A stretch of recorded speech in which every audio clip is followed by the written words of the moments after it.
আচ্ছা, যদি কম্পেয়ার করো তুমি যে তোমার আগের যে পাইথন প্রোগ্রামিং শিখছো আর এখন এইচটিএমএল যে কোড করো, কোনটা বেশি ইজি মনে হচ্ছে? এইচটিএমএল। এইচটিএমএল। আর তোমাকে বলছিলাম এইচটিএমএল কিন্তু প্রোগ্রামিং কোনো ল্যাঙ্গুয়েজ? এইচটিএমএল, এইচটিএমএল কোনো প্রোগ্রামিং ল্যাঙ্গুয়েজ না, এটা একটা মার্কআপ ল্যাঙ্গুয়েজ, এই জন্য তো সহজ মনে হচ্ছে। কেউ কোনো প্রবলেম ফেস করছো আগের কোনো ক্লাস নিয়ে বা কোনো টপিক নিয়ে? স্যার, হ্যাঁ বলো। স্যার বলছি যে মনে করেন আমি যে প্রথমে যে টাইটেলটা দিচ্ছি, হুম। মানে বডির ভিতরে মনে করেন বাংলা দিয়ে যে দিয়ে যেটা আপনি শুরু করলেন, তো ওইটা আমি দিতে যাচ্ছি মাঝখানে, তো ওইটা কোনোভাবে দিতে পারছি না। টাইটেলটা না, এই বাংলাদেশ লেখাটা, এই বাংলাদেশ লেখাটার কথা বলতেছো? স্যার বডির ভিতরে না, আচ্ছা H1 দিয়ে ওইটা স্যার। আচ্ছা, না ওগুলো শেখাবো আস্তে আস্তে, ওগুলো সিএসএস এর কাজ। আগে এইচটিএমএল কিছু সময় দেখে নিই, তারপর আমরা সিএসএস শুরু করব, তখন এগুলো সব ক্লিয়ার হয়ে যাবে। তখন তুমি যে কোনো জায়গায় পজিশন সেট করতে পারবা, কোনো সমস্যা নাই। জি স্যার। আর কেউ কোনো প্রবলেম ফেস করছো অন্য কোনো কোডে? আর তোমার কি ভিএস মানে নোটপ্যাড প্লাস প্লাস ইউজ করতেছো না অন্য কোনো কিছু? না ভিএস কোড, কে কোনটা ইউজ করতেছো প্র্যাকটিসের জন্য? Notepad plus plus. Notepad plus plus, VS code. VS code. জি স্যার। ওকে। আচ্ছা, তাহলে আগের আর কোনো প্রবলেম নাই কারোর, তাই তো? আগে সবগুলো টোটালি ক্রিস্টাল ক্লিয়ার। আর যদি এটা একটা মার্কআপ ল্যাঙ্গুয়েজ, একটু সহজ মনে হওয়ার কথা, এবং ট্যাগ কেন্দ্রিক, তো যে এইটা করলে এটা হয়, ফিক্সড কিছু জিনিসপত্র আছে, এগুলো একটু বুঝে রাখলে সহজ। আর মুখস্থ করার কোনো দরকার নাই, তুমি প্র্যাকটিস করবে এমনি অটোমেটিক মনে থাকবে। আমরা কোনো কোডই মুখস্থ করি না যে এটা এটা আছে, জাস্ট করতে করতে আমার হাতের থেকে সব বের হবে আর কি, মানে মুখ মানে ঠোঁটস্থ হবে না, আঙ্গুলে মুখস্থ হবে টাইপের হবে, যে আঙ্গুলি তোমার চলে যাবে যে কোন কোন জায়গায় কোন কোন ট্যাগ টাইপ করা উচিত। আচ্ছা, গতদিন যেগুলো দেখলাম, কেউ কি একটু শর্ট একটা রিক্যাপ দিবা কয়েক মিনিটের মধ্যে? স্যার কি বললেন? মাহাদির এখানে দুইটা ডিভাইস কানেক্টেড, তো এই জন্য ইস্যুটা দেখাচ্ছে। বলছি যে গত ক্লাসে আমরা যেটা দেখলাম এইচটিএমএল, এটা জাস্ট 1-2 মিনিটে কেউ একটু রিক্যাপ দিতে পারবা কিনা, যে টোটাল আমরা কী কী দেখছিলাম?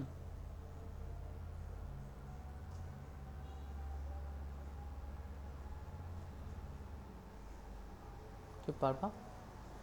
আর সবচেয়ে একটু ফ্রাস্ট্রেটিং বিষয় হলো, সবাই এতজন স্টুডেন্ট আছো, কোড সাবমিট করলে মাত্র 2 জন, এটা একটু কেমন কেমন না? আর এটা এইচটিএমএল তো অনেক সহজ কোড, সহজ জিনিসপত্র, একটু প্র্যাকটিস করলে কিন্তু পারা কথা, হবে হয়তো প্র্যাকটিস করা হয়নি অনেকের। আচ্ছা, আমরা দেখছিলাম হলো হেড নিয়ে কিছু আলোচনা করছিলাম, হেড ছিল, বডি ছিল। তাহলে টোটাল যদি আমি একটা স্ট্রাকচারের কথা বলি, যে ফুল একটা বডি, এটা হলো এইচটিএমএল, এটা শুরু, এটা হলো শেষ। এর মধ্যে হেডের একটা অংশ আছে শুরু শেষ, বডির একটা অংশ আছে শুরু শেষ। এই হলো টোটাল এইচটিএমএল এর মেইন স্ট্রাকচার। আর হেডের মধ্যে আমরা হলো যা করি, এটা ব্রাউজারের উপর দিক দেখা যায়, অথবা লিঙ্ক রিলেটেড যা যা আছে সেইগুলো। আর মেইন যে কন্টেন্টগুলো সব শো করে এইখানটাতে, ঠিক আছে? যে তোমার বেসিক একটা ট্যাগ যেগুলো ইউজ করে, এগুলো কেবল শেখা শুরু করছো, আমি আজকে বেসিক ট্যাগের পাশাপাশি কিছু হালকা একটু অ্যাডভান্স লেভেলের কিছু জিনিসপত্র দেখাই দিব, যেন তোমার কোডগুলো নিয়ে কাজ করতে সুবিধা হয়, বা কোনো ওয়েবসাইটে কীভাবে কোড করে তুমি একটা আইডিয়া পাও, যে আসলে এই যে এইচটিএমএল হেড টাইটেল এগুলো দিয়ে কি ওয়েবসাইটগুলো তৈরি হচ্ছে। এটা আজকে আমরা একটু দেখবো, তারপর কিছু কোড করব।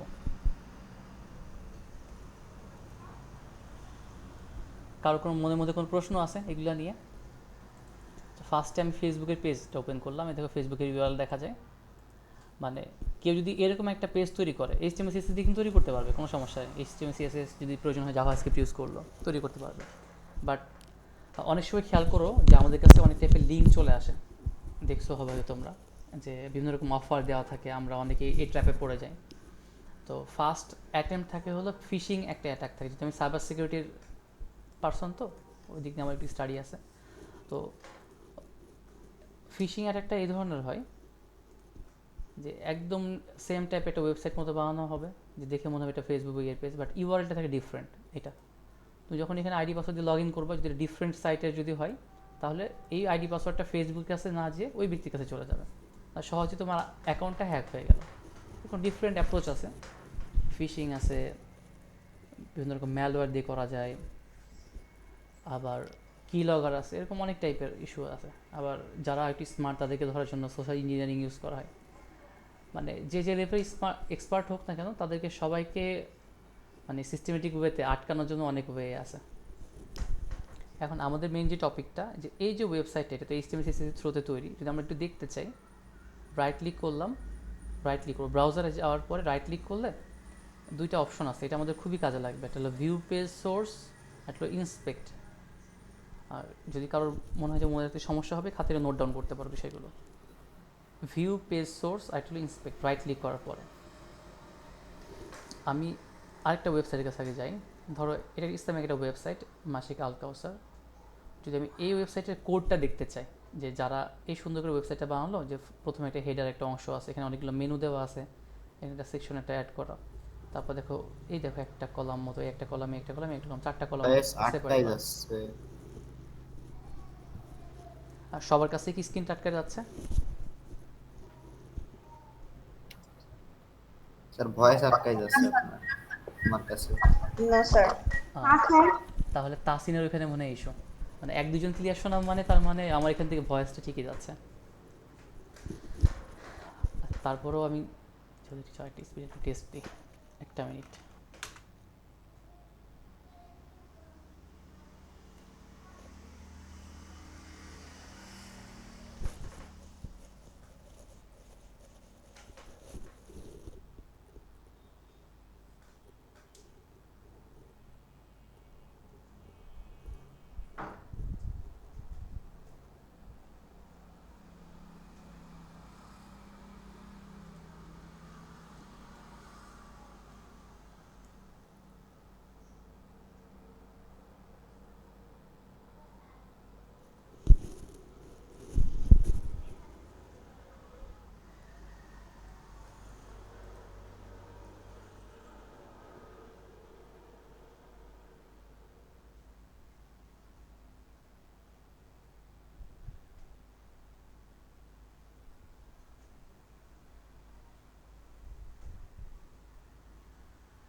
আচ্ছা, স্পিড টেস্ট দিলে আমার এখানে স্পিডটা খারাপ নাই, মোস্ট প্রবাবলি 40 মোর দ্যান ইনাফ একটা ক্লাস কন্ডাক্ট করার জন্য।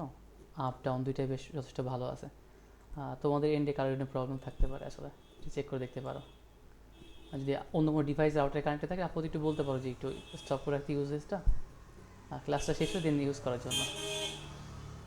আর অনেক ক্ষেত্রে হয় কি, যখন আমরা উইন্ডোজে কানেক্ট থাকি, আমরা তো সব কিছু দেখতে পাই না যদি স্পিড মিটার না থাকে, যে আসলে উইন্ডোজ আপডেট নিচ্ছে কি না। কারণ এমনও হতে পারে এই টাইমে তোমার ধরো সবই ওকে আছে, ইন্টারনেট স্পিডটা ঠিকঠাকও আছে, অন্যরা ইউজ করতেছে না, বাট তারপর স্পিডটা কম। এটার কারণ হতে পারে যে ব্যাক এন্ডে উইন্ডোজ যে আপডেট নেয়, ওটা দেখছে ওই টাইমে আপডেট নিচ্ছে, সে অনলাইনে কমিউনিকেশন করতেই আছে।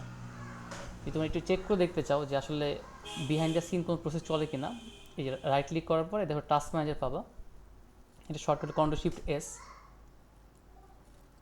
এখানে যাওয়ার পর যে পারফরমেন্সে যখন ক্লিক করবা, ক্লিক করে তুমি চলে আসবে,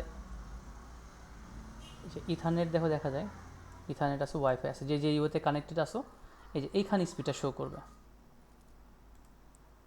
দেখা যায় এই যে সেন্ড আর স্যার রিসিভ, এটা আরেকবার দেখান। সেন্ড আর রিসিভ। তাহলে তুমি উইদাউট এনি সফটওয়্যার তুমি বুঝতে পারবা যে স্পিডটা কী হচ্ছে। আমি এটাকে একটা সাইডে রেখে যদি স্পিড টেস্টটা আমি আরেকবার দিই, তাহলে তুমি সহজে বুঝতে পারবা। আচ্ছা, এটা হলো এই যে টাস্ক, এখানে যে টাস্ক বারটা আছে না, এই যে নোট, এখানে ধরো কয়টা আইকন দেখা যাচ্ছে আমার স্পিডের মিটারের পাশে, ব্লাঙ্ক যে জায়গাটা কালোটা, এই যে এই জায়গাটা, এই নিচের এটা। জি স্যার। তো আমি যদি এখানে রাইট ক্লিক করি, করার পরে লেখা আছে টাস্ক ম্যানেজার, আমি এখানে ক্লিক করলাম। ক্লিক করার পরে এই যে পারফরমেন্সে চলে যাব। তুমি যদি ওয়্যারলেসে কানেক্টেড থাকো দেন ওয়াইফাই পাবা, তুমি যদি ডাটা মানে তোমার ল্যান্ড কেবল দিয়ে কানেক্ট হয়, সেক্ষেত্রে তুমি ইথারনেটে তুমি পাবা। আমি যে ওয়াইফাইটাতে ক্লিক করলাম, এখানে আমার শো করতেছে কতটুকু ট্রান্সফার হচ্ছে রাইট নাও এখানে। যদি আমি এই অবস্থাতেই এটাকে সাইড বাই সাইড মনে করে রাখলাম, আর রেখে ধরো আমি যে fast.com-এ যাই, তুমি ইম্প্যাক্টটা বুঝতে পারবা যে আমার যে স্পিড ডাউনলোডার আপ স্পিড চেক হচ্ছে, এখন কিন্তু ভয়েস ব্রেক করতে পারে।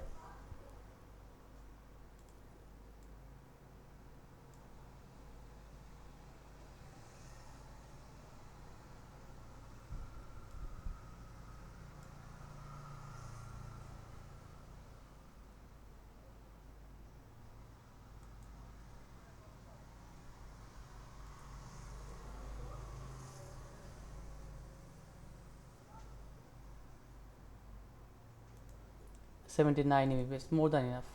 এখানে আমার দিকে বেশ কিছু কারণ আছে। এবার আপটা চেক হচ্ছে, এই যে সেন্ট, খেয়াল করো।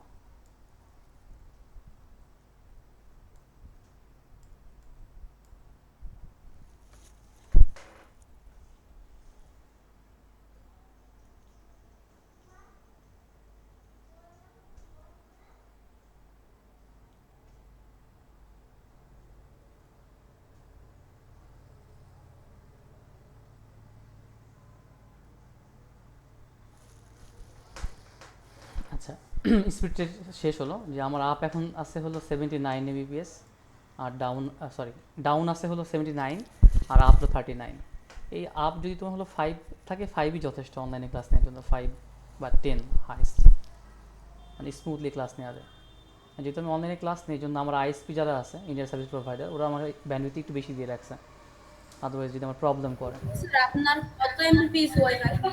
আমার মেনলি হলো 10 এমবিপিএস এর লাইন, বাট আমার স্পিডটা একটু বেশি দেওয়া হলো, যেহেতু আমি অনলাইনে ক্লাস নেই তো ওদেরকে কমপ্লেন করা ছিল, কিছু প্রবলেম হচ্ছিল আমার অনলাইনে ক্লাস নিতে, তারপর থেকে স্পিডটা একটু ফ্রি করে রাখা। আমি মোটামুটি এরকম 40-এর কাছাকাছি এরকম পাই। আবার যদি পিক আওয়ার হয় আরও বেশি পাই, মানে অফ পিক, এখন তো পিক আওয়ার, এখন তো রাত্রের দিকে মানুষ বেশি ইউজ করে, এখন 30-40 এরকম কাছাকাছি থাকে মোরাললেস। এবং এটা আমি একদম ফুল ডাউনলোডে পাই, শুধু ইউটিউবের স্পিড এরকমটা না কিন্তু আসলে। যদি আমি কোনো একটা বাইরের কোনো সাইট থেকে বড় কোনো একটা ফাইল ডাউনলোড করি, সেক্ষেত্রে আমি ফুল স্পিডটাই আমি পাই এখান থেকে।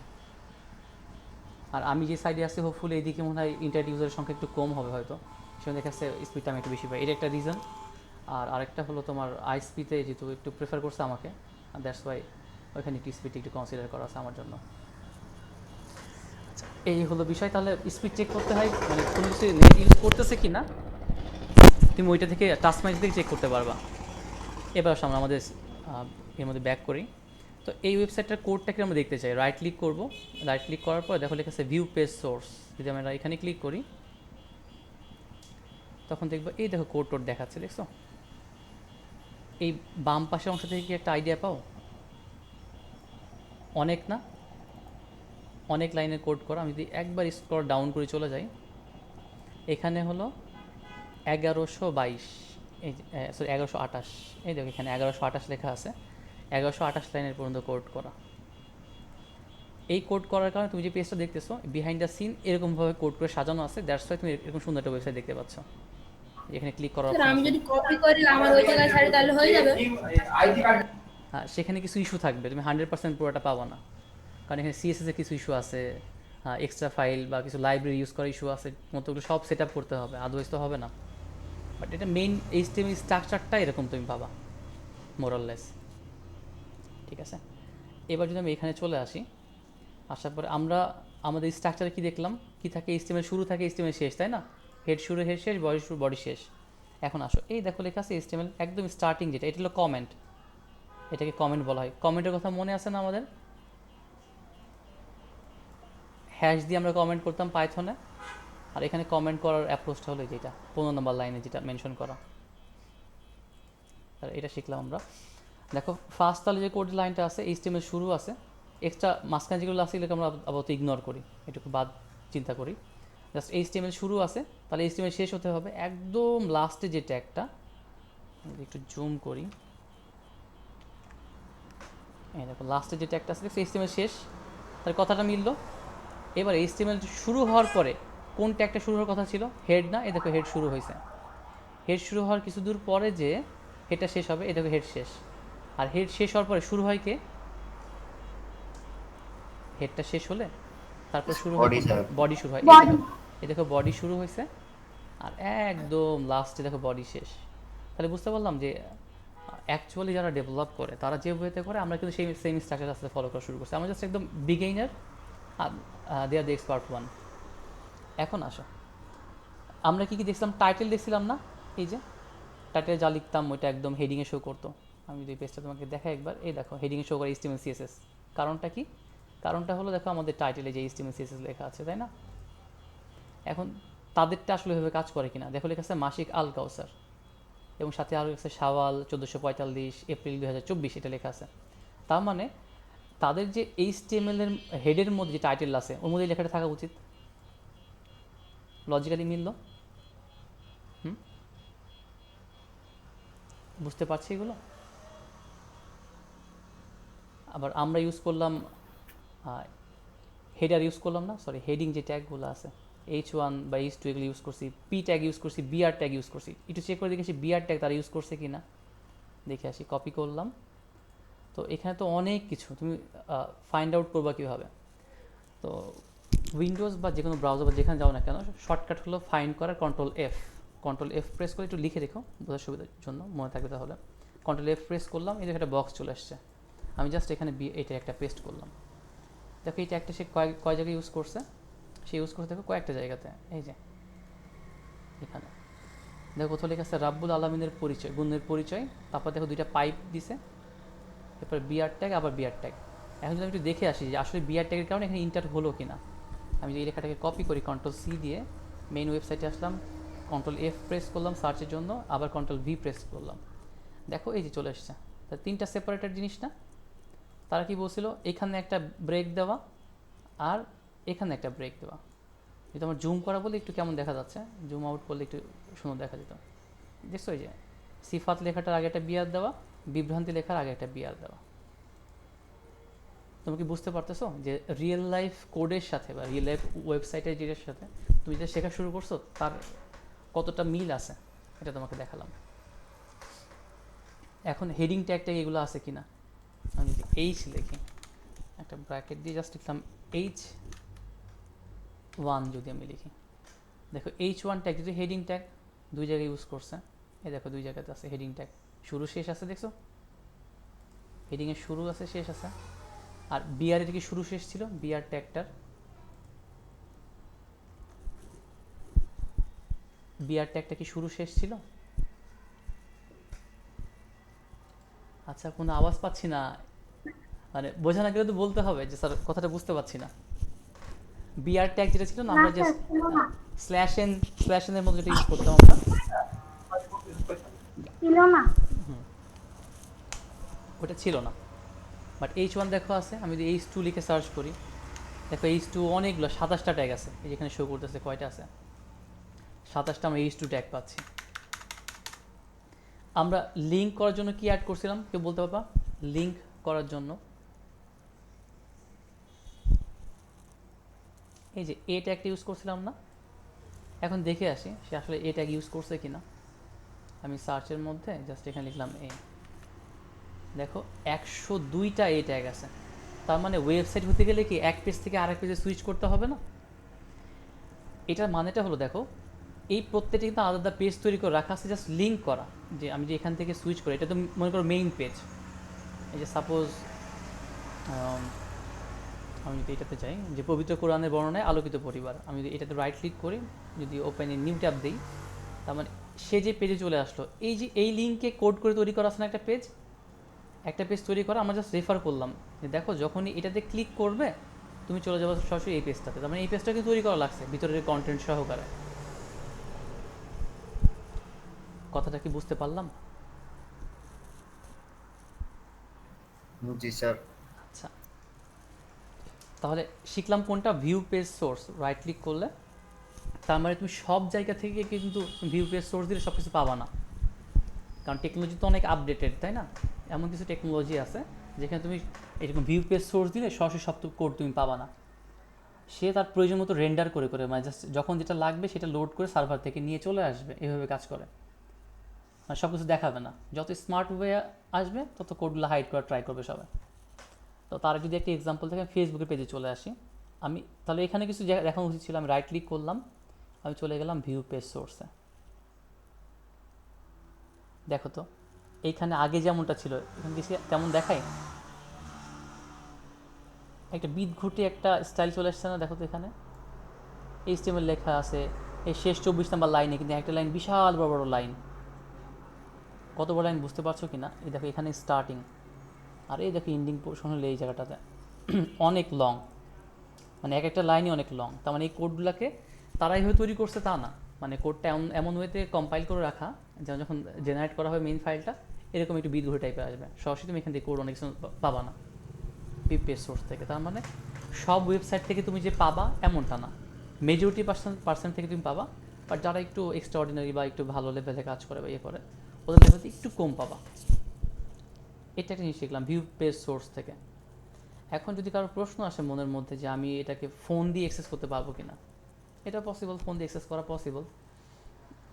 যদি আমি ধরো এক্সাম্পল হিসেবে ধরি যে বাংলাদেশ প্রতিদিন, এটা যদি আমি চেক আউট করে তোমাকে দেখাতে চাই, তাহলে একদম শুরুতে চলে আসবো, তুমি মোবাইলের ব্রাউজার থেকে যখন তুমি চেক করতে যাবা একদম শুরুতে আসবা, জাস্ট লিখবা ভিউ ড্যাশ ওই যে এইচটিটিপিএস এর আগে সোর্স লিখবা, দিয়ে একটা ক্লোন দিবা, ক্লোন সাইন দিয়ে ইন্টার প্রেস করবা, দেখছো সে কোড তোমাকে দেখা দিচ্ছে। তার মানে এটা এই কোড দেখানোটা এরকম না যে শুধু পিসি থেকে পসিবল, এটা ফোন থেকেও পসিবল। আইডিয়া পেলাম মোটামুটি, খাতায় লিখে রাখতে পারো ভিউ ড্যাশ পেজ সোর্স, এটা ইফেক্টিভ ভিউ ড্যাশ সোর্স। এবার তোমার ওয়েবসাইট যেটা আছে সেটা ওই লিঙ্কটাকে মডিফাই করে এটা প্রেস করলে হবে। এবার আরেকটি ইন্টারেস্টিং জিনিস হলো, রাইট যদি আমরা ক্লিক করি, ক্লিক করার পর দেখো লেখা আছে ইন্সপেক্ট, দেখছো লেখা আছে ইন্সপেক্ট। মানে আমি এটা কয়েকদিন পরে চালিয়ে দেখানো যেত, বাট একটু আগে দেখাচ্ছি তুমি এক্সপ্লোর করতে পারো অনেক কিছু, তোমার শেখা লেভেলটা ইনশাল্লাহ আর ভালো হবে।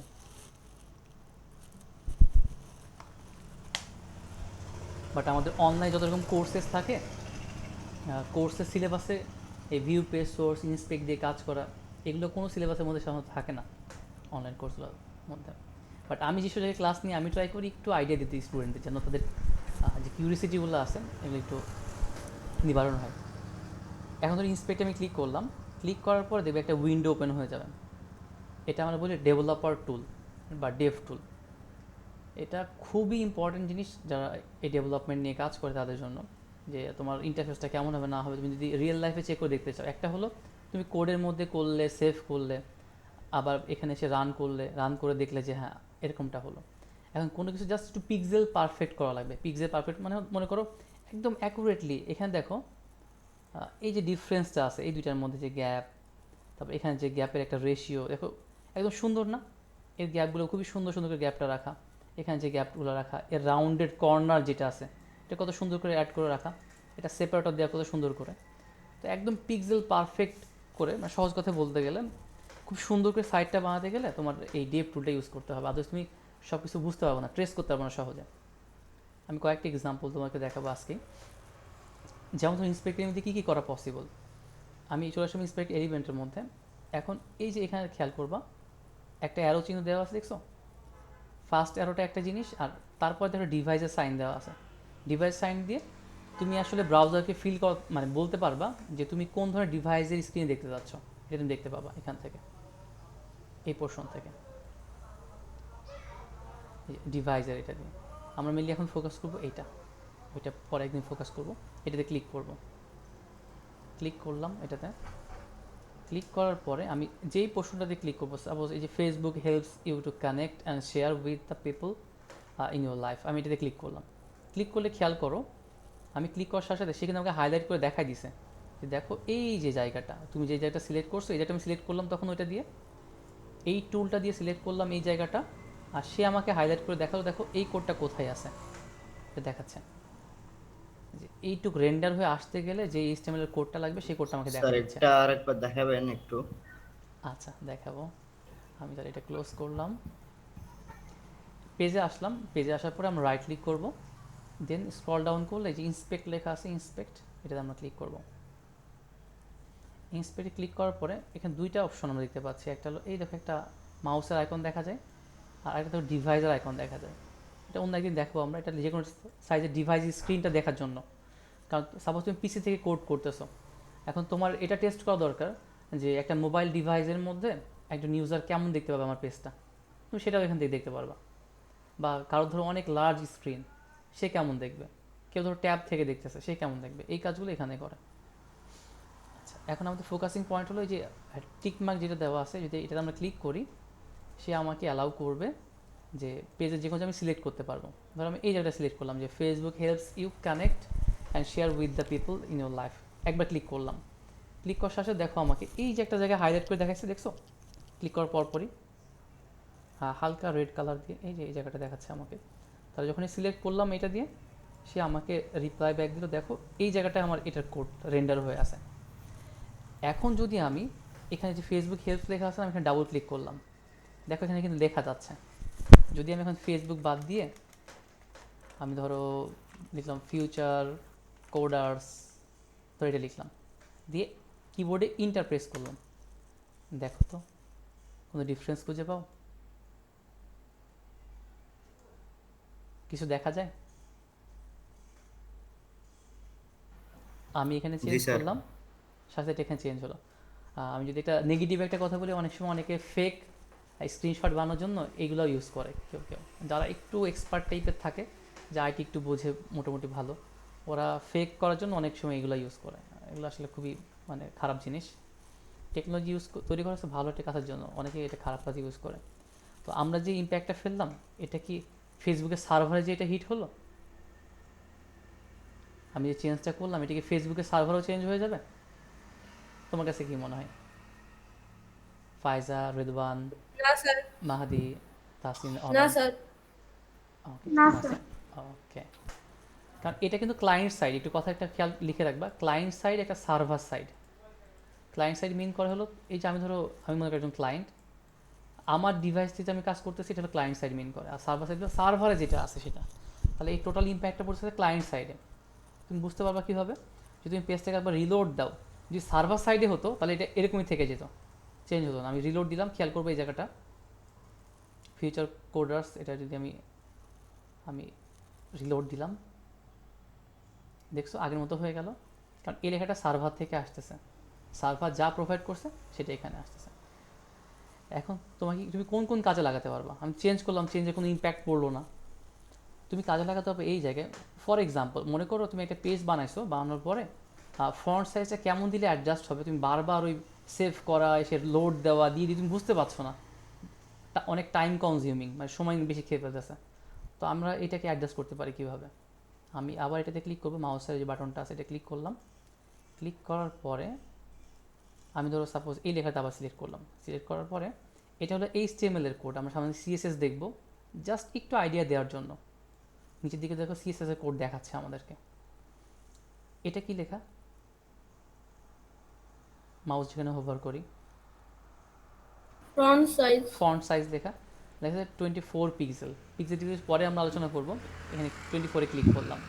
ক্লিক করে 24-এর জায়গায় সাপোজ আমি যদি আপ বাটন প্রেস করি, কিবোর্ডে আপ বাটন প্রেস করব, আর তুমি এই জায়গাটা খেয়াল করবা, এই জায়গাটাতে, এই লেখার জায়গাটা খেয়াল করো সবাই। 24 আমি আপ প্রেস করতে আসি, কোনো ডিফারেন্স খুঁজে পাও? কিছু হচ্ছে? এখন ধরো তুমি পেজটা সাপোজ বানাইলা, বানানোর পর দেখছো যে এটা এরকম ব্রেক হয়ে আছে। এখন কতটুকু ফন্ট সাইজ দিলে এটা আসলে খুব সুন্দর অ্যাডজাস্ট করবে? তুমি কি বারবার এক সাইজ দুই সাইজকে চেঞ্জ করবা, সেভ করবা, আবার লোড দিয়ে দেখবা? তার চেয়ে বেটার এটা না? তুমি আসলে তুমি একদম রিয়েল লাইফ আগে ভিউ দেখে নাও, নিয়ে তুমি সাপোজ এখন 39 দেখো খারাপ দেখা যাচ্ছে, আমি একটু ছোটো করে দেখি যে বড় অবস্থায় কোন সাইজটা দিলে সুন্দর দেখা যায়। আমি আবার ডাউন প্রেস করে ছোটো করতেছি এটাকে, দেখো অক্ষর একটার মধ্যে একটা ঢুকে চলে গেছে। আমি 3 লাইনে আসছে কেমন দেখা যাচ্ছে, 2 লাইনে ছোটো দিক কোনটা সাপোর্ট করে, এই যে ধরো 27, আমি চাচ্ছি যে সাপোজ ওদের 24 দেওয়া ছিল, আমার 27 হলেই দেখো খুব সুন্দর করে ম্যাচ করে চলে গেছে, আমার 2টা লাইনেও হলো, একটু বড়ও হলো, মনে করো আমার এটা ভালো লাগছে। তাহলে আমি কী করবো, কোডের মধ্যে যাব, যে যেখানে আমি ফন্ট সাইজ নিয়ে কাজ করছি ওখানে 27 করে দিব, কাহিনী শেষ। তাহলে আমার বারবার ওই কোডে চেঞ্জ করে, সেভ করে, রিলোড দিয়ে চেক করাচ্ছে, এটা ওয়াইজ না। ডেভেলপাররা এই কারণে খুব বেশি ইউজ করে। আমি তোমাকে জাস্ট কিন্তু ওই কোর্সে যতটুকু নর্মাল জিনিস ততটুকু না, এবারে কিছু জিনিস দেখানোর ট্রাই করতেছি, তোমার শেখার লেভেলটা ভালো হয়। এইগুলো নিয়ে কারো কোনো প্রশ্ন আছে? শুরু থেকে নিয়ে যা যা দেখালাম না স্যার। সবাই ক্লিয়ার? জি স্যার। কেউ কি বলবা কি কি দেখলাম, কোন কোন অপশন থেকে? জাস্ট শর্টে স্যার 1-2 আমি মিনিট। ঠিকমতো কিছু বুঝতেই পারিনি। হুম। তাসিন কিছু বললে?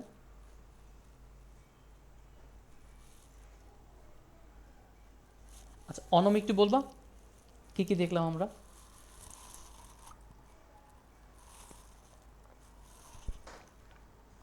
আচ্ছা, অনম ডিসকানেক্টেড।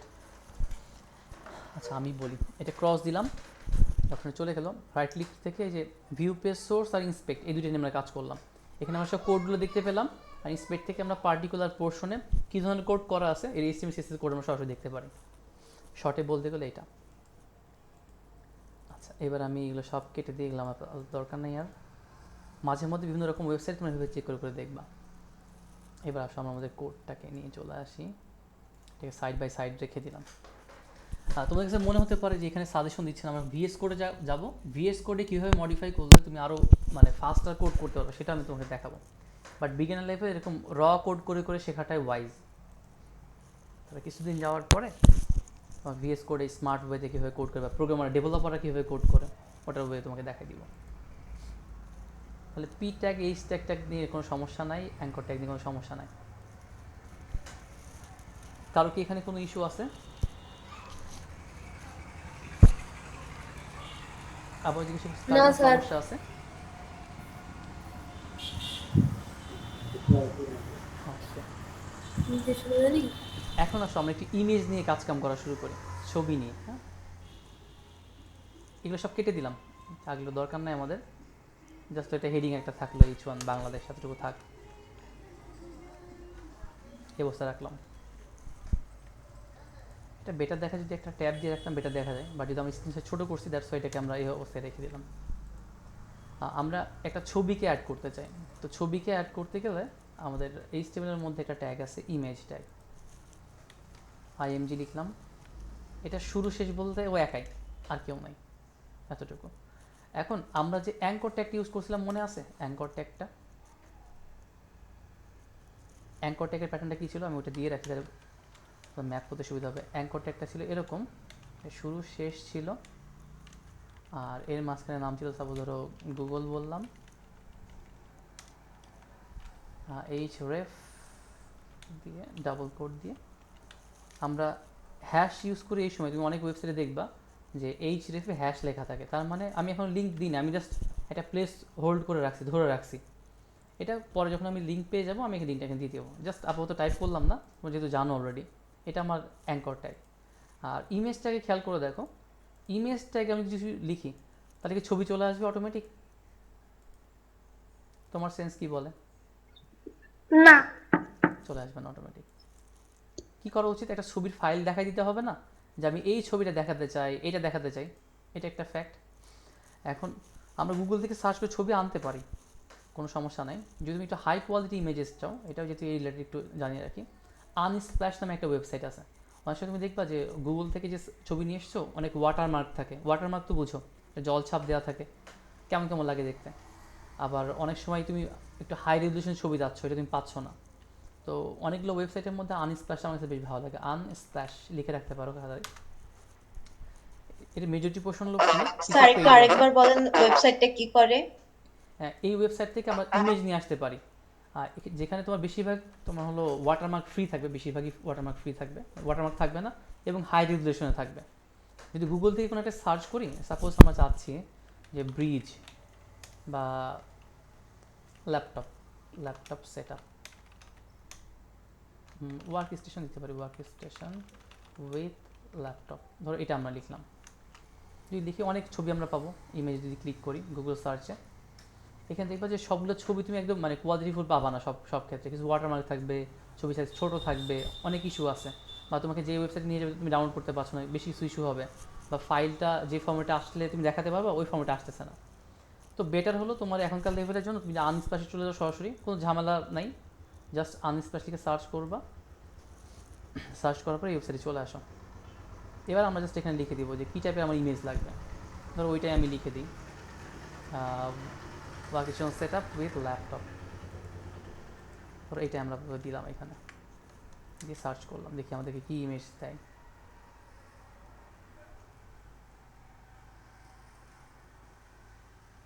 এই দেখো দেখছো এই একটা ইমেজ দিচ্ছে, আমি একটু বড় করে দেখাই।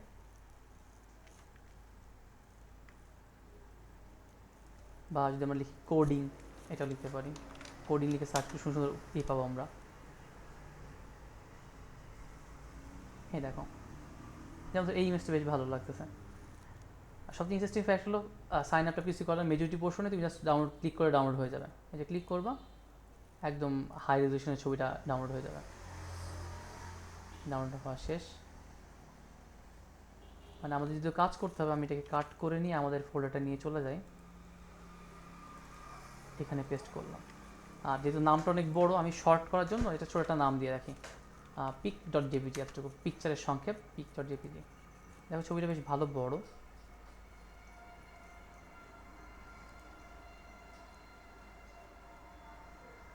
হ্যাঁ দেখো মোটামুটি বড়, কোনো ওয়াটারমার্কে কিছু নাই, জল ছাপটা কিছু নাই। তাহলে এখান থেকে আমরা ইমেজটা নিয়ে ফেললাম। তাহলে আমাদের আনস্প্ল্যাশের কাহিনী শেখা শেষ। এবার আসো আমরা কোডের মধ্যে ওকে সেট করি।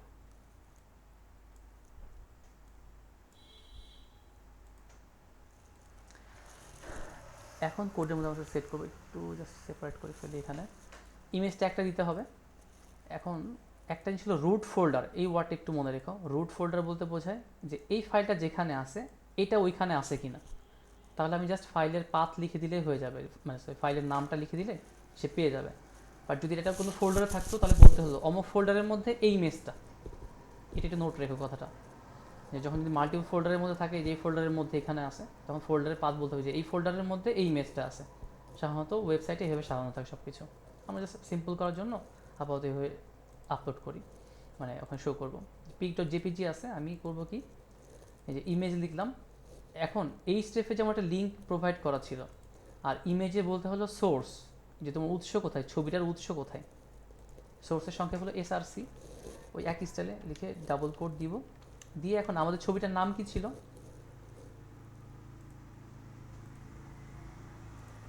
পিক ডট জেপিজি না? হ্যাঁ, পিক ডট জেপিজি। শুধু পিক হলে হবে না, একদম টোটাল ফরম্যাট, মানে যে ইয়েটা আছে, জেপিজি হলে জেপিজি, পিএনজি হলে পিএনজি, জেপিইজি হলে জেপিইজি লিখতে হবে। তাহলে আমি লিখলাম pic dot JPG, control S দিয়ে সেভ করলাম। এবার আমি পেজটাকে রিলোড দিব। ছবিটা চলে আসছে না?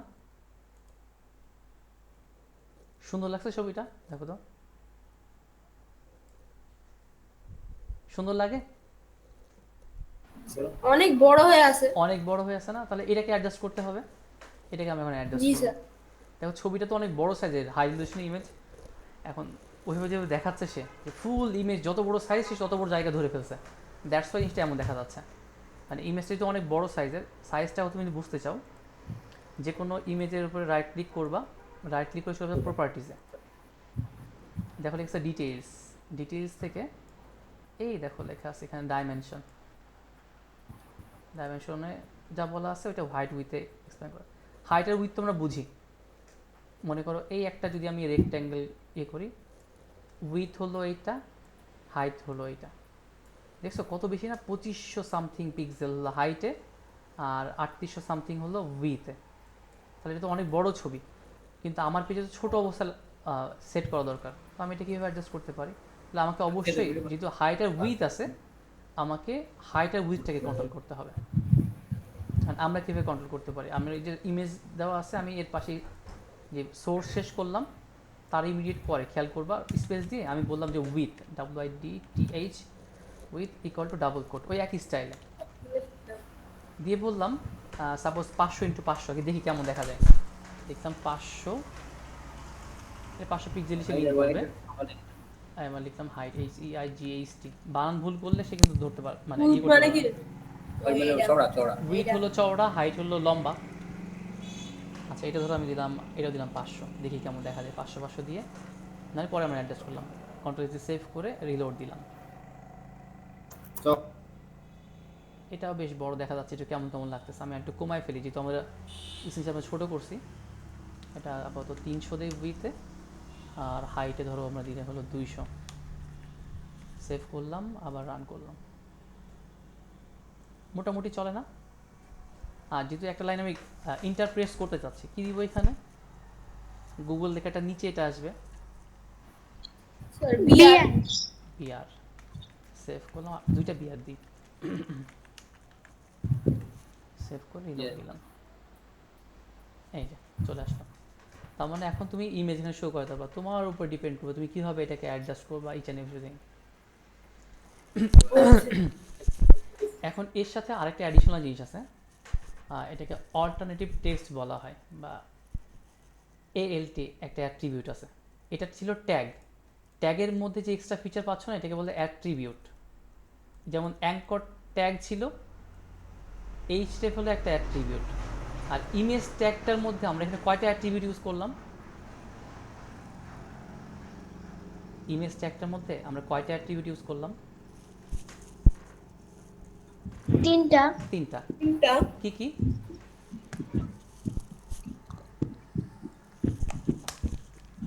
Source, hmm, height, with. With. আচ্ছা, এটা বুঝতে পারলাম। এখন আমরা আরেকটা ট্যাগ ইউজ করব এএলটি নামে, অল্টারনেটিভ টেক্সট। এটা কাজে দেয় অনেক, কাজে দেয় এই সেন্সে তুমি যদি এটা না ইউজ করো আপাতত প্রবলেম ফেস করবে না, বাট এটা জানা থাকা দরকার। এই জন্য যেমন ধরো ছবিটা কি সবসময় তোমার যেখান থেকে লোড হওয়া দরকার সব সময় তো এক জায়গায় লোড নাও হতে পারে, তুমি বাইরের কোনো একটা লিঙ্ক থেকেও নিয়ে আসতে পারো, এমন তো হতে পারে। বা তুমি যেখানে লোড করতেছো, সাপোজ ছবিটা ডিলিট হয়ে গেছে, এখন ছবিটা ডিলিট হয়ে যাওয়ার পরে এখানে যে আসলে একটা ছবি ছিল, মানে ওয়েব পেজটা বুঝবে কীভাবে? তা তো বোঝার কোনো ওয়ে নাই। আমি যদি একটু মানে দেখাই, আমি জাস্ট অল্ট কেটে দিই আপাতত। পিক লেখা আছে, আমি ধরো দুইটা পি দিলাম। এই পিপিআইসি এই নামে কি কোনো ছবি আছে আমাদের? না স্যার। না, আমি সেভ করে লোড দিলাম, দেখছো এই যে এখানে দেখাচ্ছে একটা বক্স মতো হয়ে আছে এতটুকু জায়গা, বাট ছবিটা সে পাচ্ছে না। এখন যদি আমি বলে দিতাম যে এখানে এই ধরনের একটা ছবি ছিল, তাহলে ভালো হয় না? তাহলে পাবলিকে একটা ভালো একটা অ্যাটেনশন সৃষ্টি হবে যে এখানে এই ধরনের ছবিটা ছিল আসলে, কিন্তু সেই ছবিটা কোনো কারণে মিসিং। আমি এএলটির মাঝখানে লিখে দিব যে এল ল্যাপটপস ইমেজ, ধরো আমি এটা লিখে দিলাম, এটা ল্যাপটপের ইমেজ ছিল এখানে, দিয়ে আমি যখন রিলোড দিব, এই দেখো কী বলতেছি দেখছো, এই ল্যাপটপ ইমেজ। তার মানে ইউজার কী বুঝতে পারবে, দেখো ছবিটা লোড হয়নি, বাট এখানে একটা ল্যাপটপের একটা ইমেজ লোড হওয়ার কথা ছিল। কথাটা কি বুঝতে পারলাম এএলটি বিষয়টা? যখন এই যে জি স্যার। পিকটাকে অন করে দিব, এখন কি ওই অল্টারনেটিভ টেক্সটটাকে শো করবে?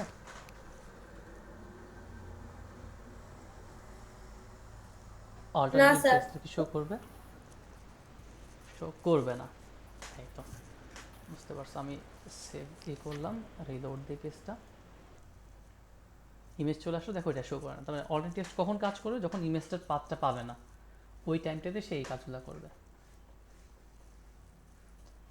এটা ক্লিয়ার সবার কাছে?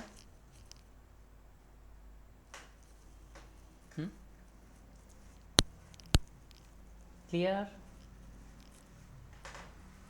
জি স্যার। আচ্ছা জি স্যার, একটু বলতে হবে মাঝে মাঝে, হ্যাঁ। এখন আমরা আরেকটা টপিক নিয়ে আলোচনা করব, আজকের লাস্ট টপিক।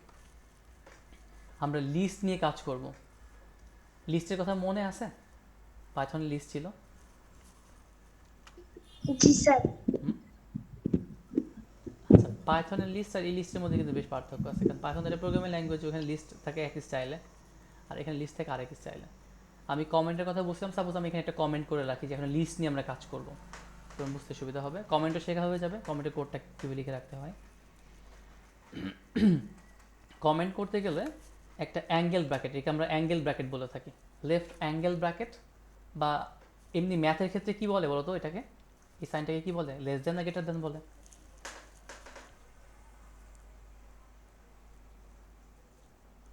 কি বলে?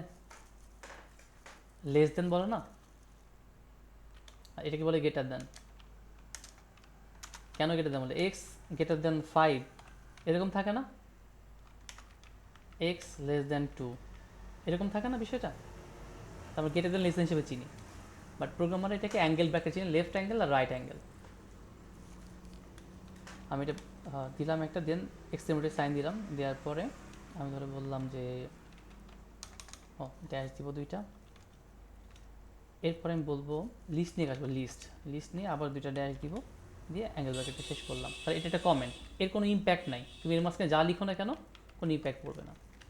এখন লিস্টের মধ্যে কয়টা জিনিস আছে, একটা হলো অর্ডার্ড লিস্ট, খাতা লিখতে পারো, একটা অর্ডার্ড লিস্ট আর একটা আনঅর্ডার্ড লিস্ট। আমি এখানে লিখে দিই লিস্ট, লিস্টের মধ্যে একটা আছে অর্ডার, আমি আগে আনঅর্ডারটা দেখব, আনঅর্ডার্ড লিস্ট এটা আগে দেখব, তারপর আমরা দেখব হলো অর্ডার লিস্টটা দেখব। খুব সহজ জিনিসগুলো। অর্ডার লিস্টটা হলো যেমন ধরো তুমি আম জাম কলা লিখতে চাও, ফর এক্সাম্পল আমি ধরো এখানে টেক্সটটাকে নিয়ে আসি, ধরো লিখবো ম্যাঙ্গো, তার আগে আমরা কী দিই, ধরো এরকম ডট দিই না বা স্টার দিই, ধরো একটি স্টার দিলাম প্রথম আইটেম, পরের আইটেম ধরো আরেকটি স্টার দিলাম, দিয়ে ধরো দিলাম বানানা, এরকম দিলাম। এটা একটা ধরনের সিরিয়াল হয়। আরেকজন সিরিয়াল হয় কেমন দেখো তো, একটা হলো 1 দিলাম, 1 দিয়ে বললাম ল্যাপটপ, 2 দিয়ে বললাম ডেস্কটপ। তো এখানে বিষয়টা হলো এরকম, ফার্স্ট যে প্রশ্নটি আমরা তোমাদেরকে দেখালাম এটাকে বলা হলো আনঅর্ডার্ড লিস্ট, যার কোনো অর্ডার নেই, সিরিয়াল নাই। অর্ডার বলতে সিরিয়ালটা বোঝায়। আর এই জিনিসটা কি হলো, এটা হলো অর্ডার্ড লিস্ট। কথা কি বুঝতে পারলাম? আচ্ছা, তাসিনের নেটে বেশ সমস্যা দিচ্ছে। এটা কি ক্লিয়ার, অর্ডার আর আনঅর্ডার লিস্টটা, কোনটা অর্ডার কোনটা আনঅর্ডার লিস্ট? এখন কোডটা করে কীভাবে এটা আমরা দেখব। আনঅর্ডার লিস্টের কোডের প্যাটার্নটা হলো এরকম, আনঅর্ডার তার মানে ইউএল, ইউএল দিয়ে একটা ট্যাগ থাকবে, শুরু হবে, শুরু যেহেতু হবে ওটা শেষ হতে হবে, শুরু আছে এটা শেষ করলাম। এখন ওর মধ্যে আমার আইটেম দিতে হবে, আইটেমগুলো যেহেতু ওর আন্ডারে, আন্ডারে গেলে আমরা কি ইউজ করতাম কারো আন্ডারে কিছু রাখার জন্য, কারোর আন্ডারে যে কিছু কোড আছে তখন আমরা একটা ট্যাব ইউজ করতাম না, আমরা ট্যাব ইউজ করবো, এলআই শুরু করব, এলআই আবার শেষ করব। এটা পরের লাইন লিখলেও কোনো সমস্যা নাই। এবার ধরো আমি এটাকে কপি পেস্ট করলাম একবার দুইবার তিনবার, তিনটা। এখন ধরো এর মধ্যে লিখে ফেললাম অরেঞ্জ,